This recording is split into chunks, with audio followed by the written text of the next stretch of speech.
5 राज्यों के परिणाम लगभग आने को है और पश्चिम बंगाल में भारतीय जनता पार्टी इस बार अपनी सरकार बनाने के बिल्कुल करीब है।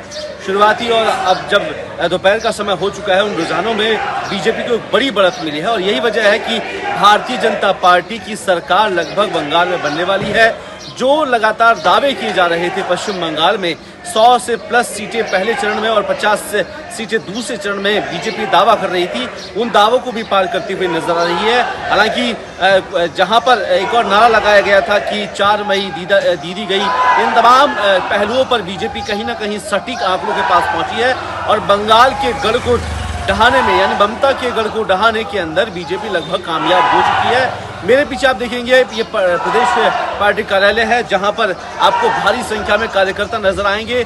जो शुरुआती जब रुझान आना शुरू हुआ उसके बाद में आप देखेंगे पीछे कुर्सियां, तमाम टेंट्स की व्यवस्थाएं करने लगी है। यानी कि जब शाम को प्रधानमंत्री नरेंद्र मोदी 6:30 बजे पार्टी कार्यालय दिल्ली में पहुंचेंगे, उन तमाम वजहों के बाद वहां पर एक कॉन्फ्रेंस होगी, उसमें कहीं ना कहीं इसका जिक्र होगा बंगाल जीतने की खुशी।